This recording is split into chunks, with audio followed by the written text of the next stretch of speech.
on the Southern Illinois side in the metro market as a craft specialist for Kerner distributor. So we had over 40 craft brands from around the world that we sold over there, so I'm quite familiar with a lot of the stuff that we get in the market.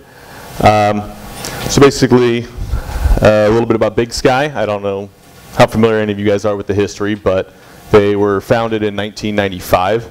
This is their 20th anniversary. They might have some big plans in stock next year for their 21st. Anyway, it was just a couple of guys from Michigan that were homebrewers that moved to Montana. They wanted to try their luck starting a brewery, so they met with another graduate student at the University of Montana. He wrote a business plan for them as part of his graduate program. And then after he finished school, they decided to test the market, see if they could get see if they could get some investors and try their luck. They did. The first beer they made was a red ale. After that, they made a brown ale. They didn't really know what to call their beers, but one of the founders, Bjorn, his mom, was a painter. So she had all these different paintings of the local wildlife from the Montana area, and there was a painting similar to this. It's been adapted over the years a little bit, but one of the founders walked by one day and he said, "Hey, it's a moose and he's drooling. Let's call it Moose Drool." So, and to the day, almost all of the artwork you see on our packaging was originally designed by Bjorn's mom. She also designs and creates all of our wood signage that you might see in some of the bars in the areas. But yeah, so from there they slowly started leaking out to the area, getting a little more widespread berth as far as distribution goes, and now here we are today. And we've got several beers in the docket for you. I guess who was saying they hadn't had any Big Sky beer before? All right, so we'll start with our initial beer. Moose Drool was the flagship beer. Like I said, it was brewed back in the mid-90s, and it's gained widespread distribution. It actually accounts for probably over 75% of our production on an annual basis. And from there, we have some of our other core seasonals, the Trout Slayer, the IPA, which we'll taste later, and one of kind of become more of a cult favorite, the Ivan the Terrible, which is our imperial stout, which they just released in these 4-pack opaque bottles this year. So kind of something new to do in the 4-packs. But they also used to barrel age quite a bit of it. This year they kind of cut that back a little bit, so some of it might have trickled in the market. I don't know if any of you got your hands on some of it, but a lot of it's kind of been showing up at festivals here and there in the area. I don't know if any of you guys have questions off the bat as far as the brewery, but sure. What about Michigan from? I'm sorry? I said, where exactly Michigan from? Off the top of my head, I really don't know where in Michigan. Sorry, man. I can ask him and get back to you later, but oh, okay. I mean, it was back in the 80s, and Montana, from what I've seen, because I'm actually from here in the area. I grew up in Southern Illinois, moved over to St. Louis a little less than 10 years ago. But I'm from the area, but I went to visit Montana here recently when I started with the brewery. And it seems like a lot of folks out that way are kind of transplants that ended up in the University of Montana, which is right there in Missoula. Kind of stuck around and made it their home. So it's I guess that's quite the appeal. People don't like to leave Missoula. But, sure. Did Bjorn's mother actually do the adaptation, or did another artist take over and work with her in concept? I don't specifically know that. I would guess that they probably have a graphic designer now that kind of works with the designs and kind of adjusts them over time. The original paintings themselves, I don't think have changed all that much. It's more so the fonts and graphics and such that surround it. So, well, thank you. Anybody else? Cool. Do we have get some beers coming? We've not started recording yet. Oh, okay. Cool. Yeah.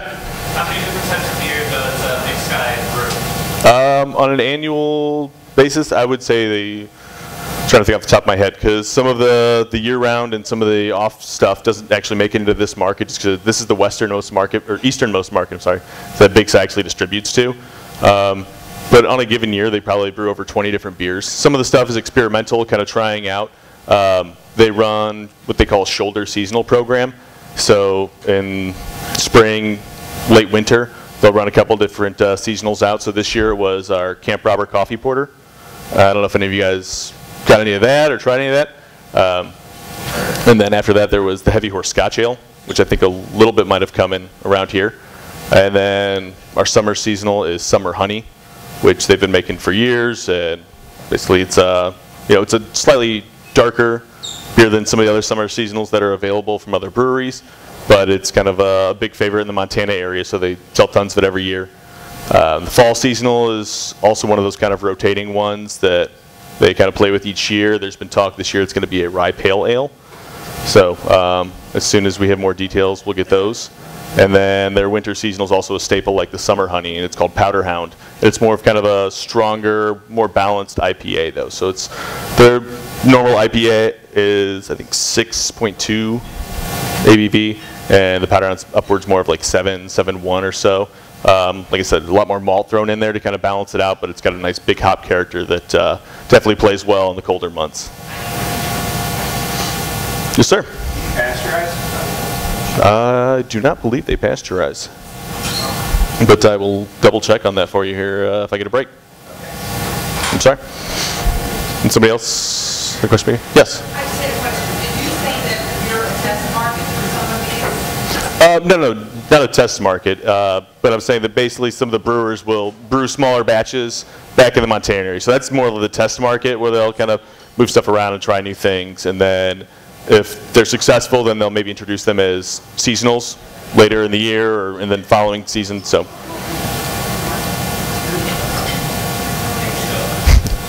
Can you guys all hear me okay?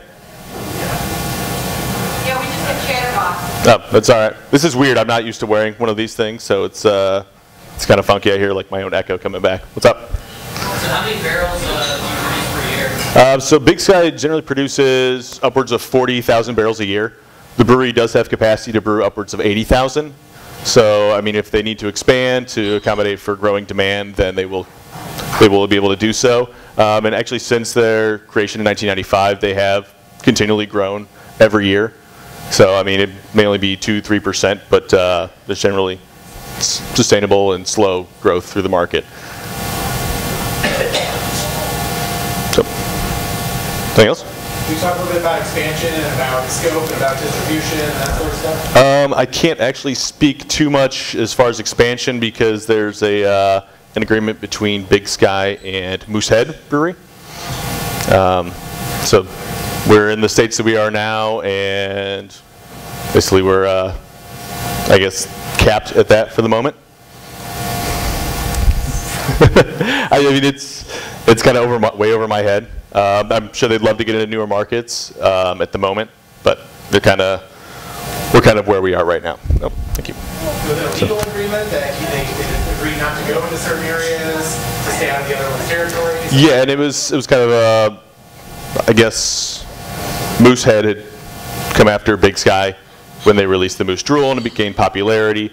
And I don't know how familiar some of you guys are with the current market of beer and trademarks and that kind of thing, but it's gotten kind of fishy lately. Some breweries are going after others, making sure they don't trademark certain words. Just, you know, it's kind of the way the market's gone, and it's unpredictable, and we don't really know what's going to happen. But yeah, it's kind of the nature of the beast when things are growing so fast, and when you have thousands of breweries and hundreds popping up every other week all across the country.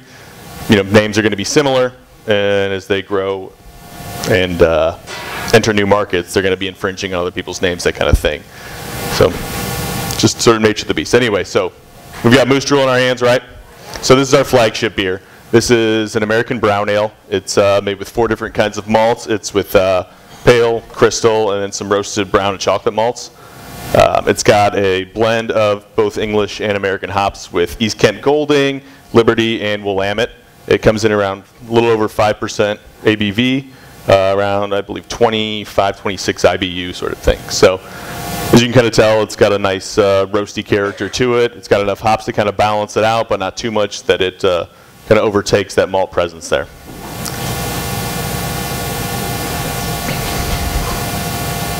So what do you guys think? How many people have had Moose Drool before? There we go. Okay, so like I said earlier, I mean, it accounts for well more than the majority of our annual sales and production. So if there was a Big Sky beer you've had, I'm sure this was it.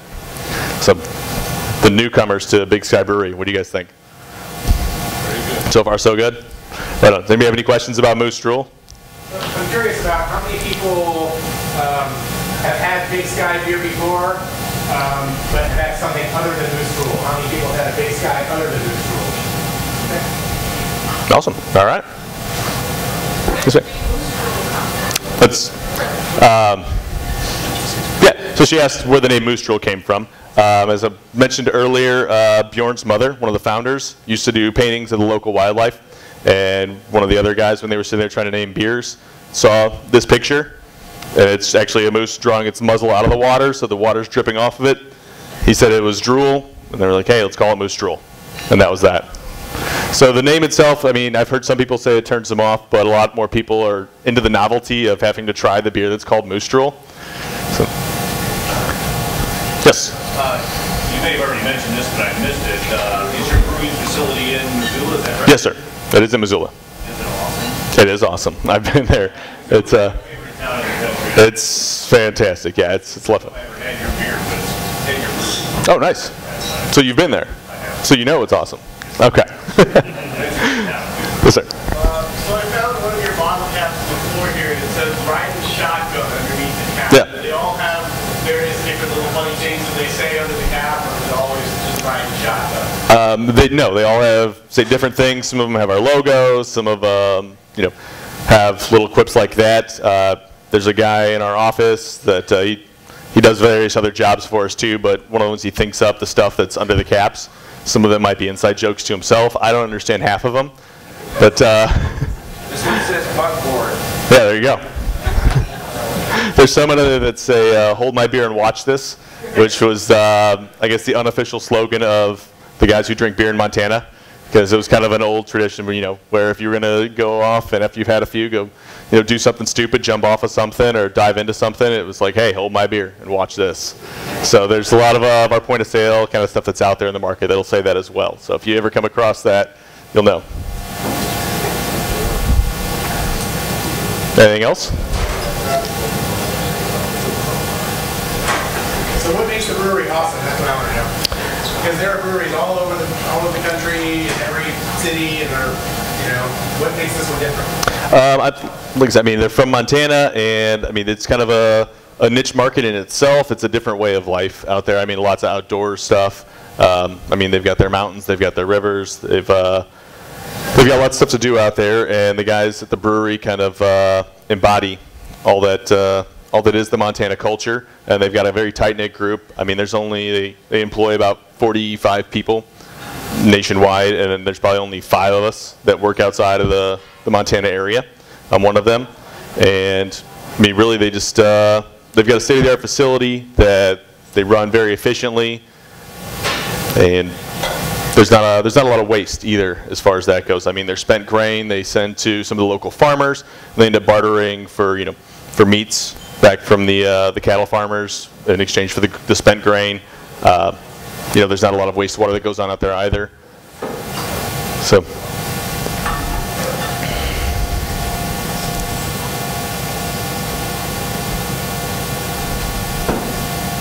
Anyone else? Yeah. You said it's in nature and everything. Do they use those like local water supplies or? Yes, they do. But do they have like filtered at all or? I don't know what the filtration process is like at all, but I mean, yeah, I guess I can't really fully answer the filtration question. I'm assuming, like most breweries, they would carbon filter it though.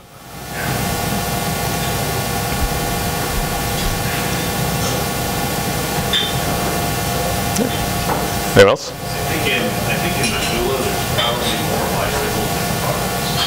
When I was there, everyone So, I'm sorry, he was saying that he thinks there's more bicycles than cars in Missoula. Yeah, they're definitely a large cyclist crowd. I mean, I've only been in the winter months, so I can't say for sure, but I do know there's a very bike-friendly community there. A lot of the roads also, have all their bike paths, that kind of thing. It's a college town, so I mean, you've got a lot of youth around there as well, so it helps with the commuting, that kind of thing. But yeah, I mean, I know that they're definitely into their outdoor activities. They host an annual marathon coming up here in July, the Missoula Marathon, which attracts thousands of people coming up to the region. They do events and activities all week long to kind of celebrate it. So it's they're very active people out that way. Yeah. Besides Big Sky, like, are there any other breweries that you guys compete with out there, or are you kind of the main ones? I mean, Missoula, or sorry, Big Sky is one of the main breweries out there. There's an older brewery that was there before them. They're a lager brewery specifically. I can't remember the name off the top of my head. And there's a couple other upstarts that have shown up in the last couple of years, but other than that, yeah, I mean they get a lot of sales in that town, a lot of distribution, but I mean they're not without competition. It's kind of how Schlafly is around here to an extent. So anyway, so we have Trout Slayer in front of us now. This is our hoppy American wheat. They actually just reformulated this beer about a little less than 2 years ago, and they filtered a lot of the wheat out. They cut down a lot of the wheat additions, and they dry hopped it. So this beer comes in right at about 5% ABV. It's a little hoppier than Moose Drool at 35 IBUs. Like I said, it's pale malt, wheat malt. So, and then as far as the hops go, it's Chinook, Galaxy, and Centennial. So you kind of get like a hoppier, almost drier finish, almost like a lager, but it's a little heavier bodied. But not quite so much as your typical kind of American wheats or hefts would be. Yes, ma'am. What did I say? Chinook. Yeah, Chinook, Galaxy, and Centennial.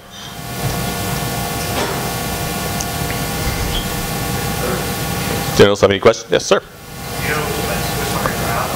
I believe it's the Galaxy, but it might be a smaller, a blend of the three.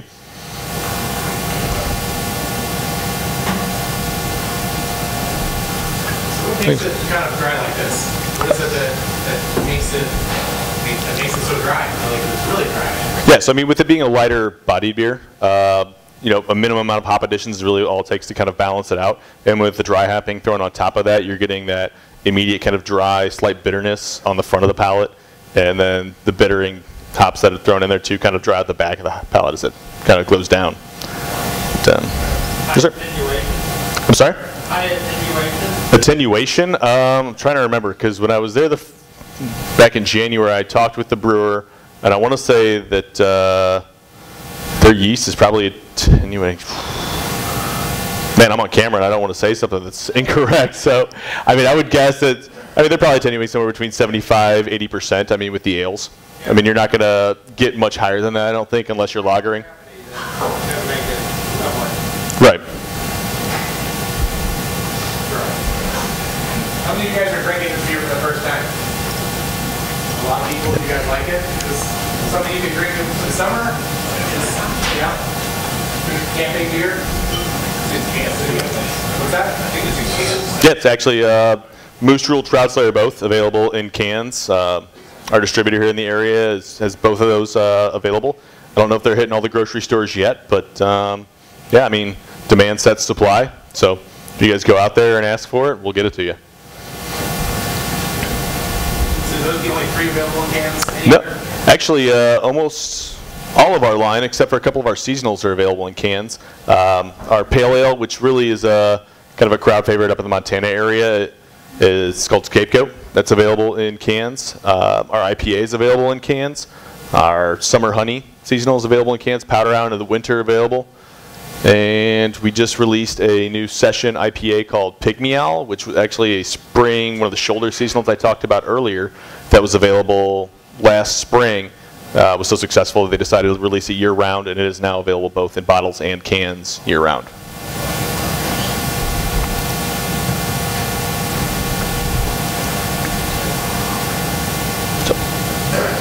Where does this fall kind of on the sales slide?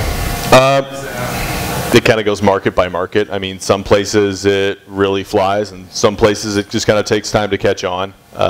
And that's with Big Sky. I mean, like I said, Moose Drool really drives most of our sales, so whatever's successful in other markets is kind of what we try to run with, follow, and you know, build on that.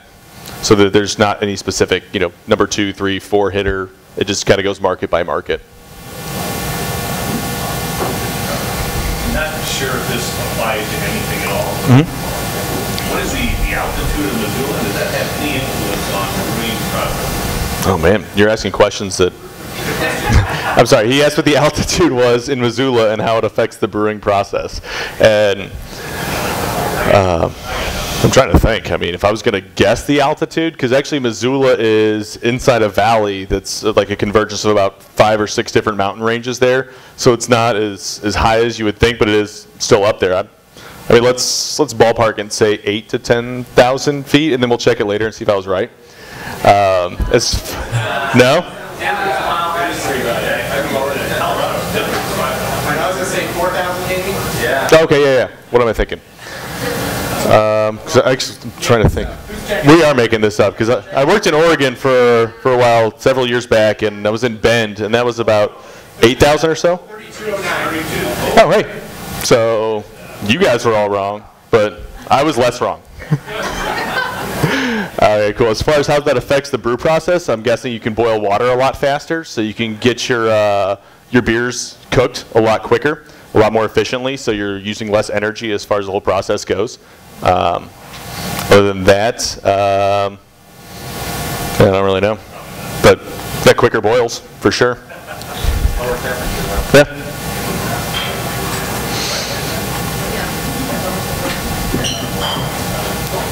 Cool. Anything else?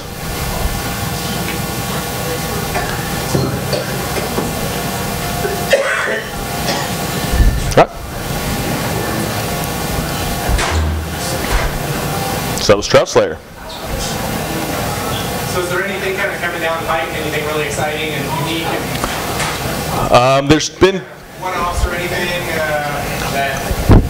Yes, unfortunately, as far as one-offs go, there's only so much that they can make of certain things. And like I said, with this being the furthest market in their territory, we don't get a lot of the really cool stuff. But there is going to be some, I believe, wheat wine coming down. It's called Power Wagon. So that might be available in limited quantities. We'll have to see where we can get it and when.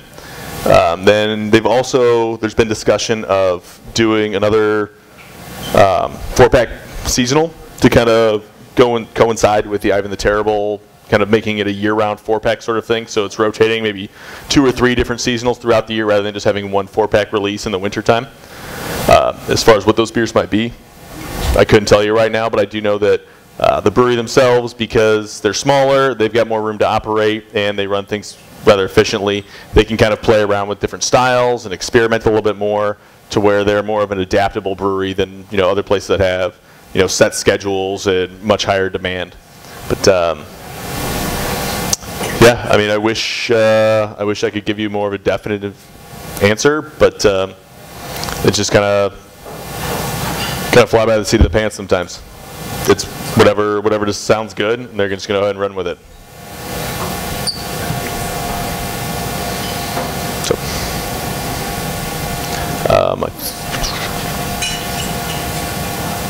does anybody else have any questions at this time? Could you tell us a little bit about yourself in the beginning?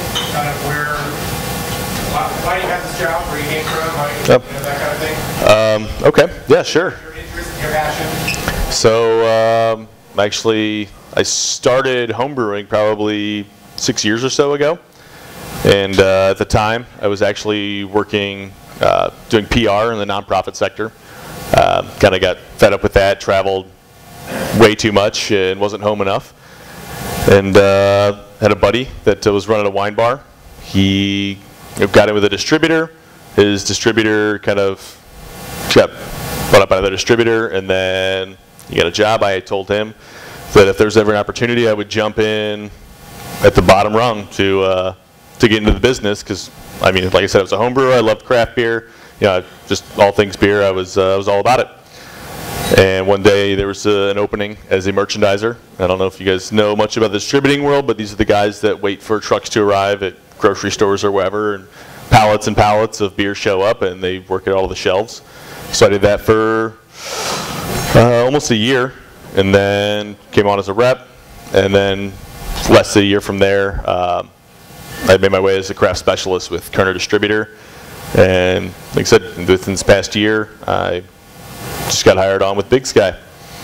So in between there, I I used to work, how many people have been to the Blue City Deli over in Benton Park? So I spent a little over a year working for Vinny over there. He's an awesome guy, one of the better bosses I've ever worked for, just to get that on record. But yeah, I mean, St. Louis is, there's a great beer culture going on here, and there's more cool stuff coming out every day, more breweries, more beer, and more beer fans. So that's a testament to you guys and everything else in the market. So what we've got in front of us right now is our IPA, and this one comes in at about 6.2 ABV, and I want to say it's, let me check my notes here. We're at 65 IBU. So this one's got pale malt and then a lighter crystal malt. I don't know if you guys are familiar with crystal malt, but it's basically, they kind of stop the germination of the barley in the process, so there's more sugars there. So you're kind of a little bit of a sweeter taste than traditional malts. Anyway, but as far as the hops go, this one's got Crystal, Simcoe, and Hallertau. So you've got kind of a mix of like American West Coast hops, as well as Hallertau being more of your noble hop from Germany. This one actually comes in, it's a little, I want to say it's a little more balanced than some of the other aggressive IPAs that are out there, especially from that western region of the U.S. But it still, you know, has enough hop punch to where you know you're drinking an IPA, but it's not so much that it overwhelms you.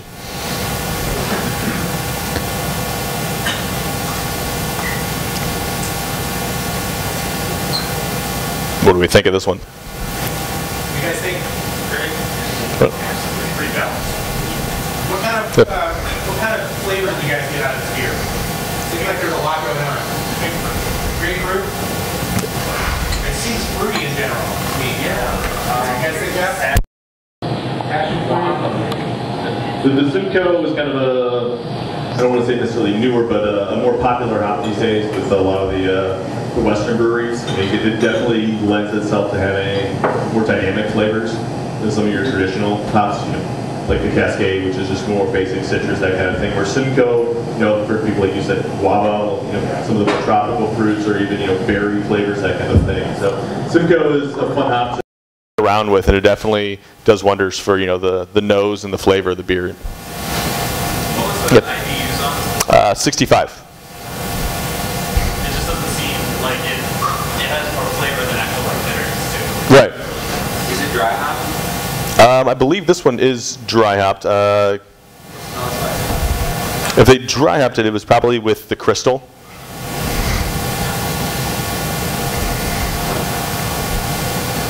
Yes. Are you still home brewing? Actually, when I was working with the distributor as the craft specialist, I was probably working 50 to 60 hours a week sometimes. So home brewing wasn't really an option, but I just moved into the Clifton Heights area, have a lot more space, and excited to get back into it here as the months warm up.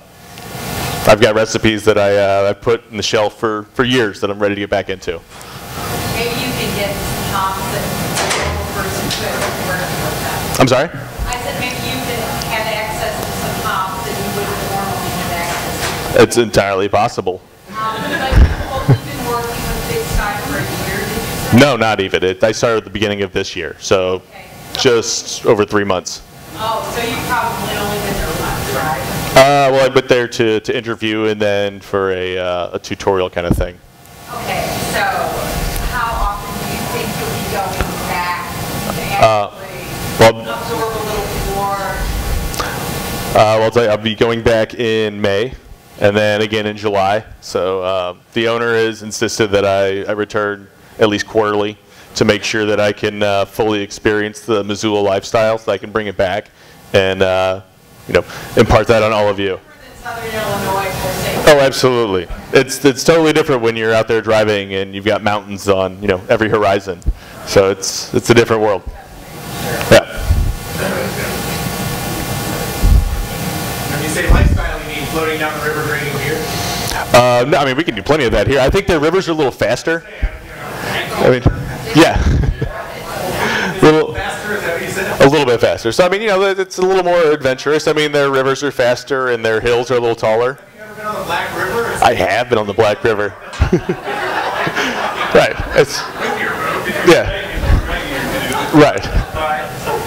But you have, I know if you've been out there, you have been stuck in a cattle drive, and you had to sit there while there's 1,000 cows in front of your eye. Luckily, I've not had to experience that yet.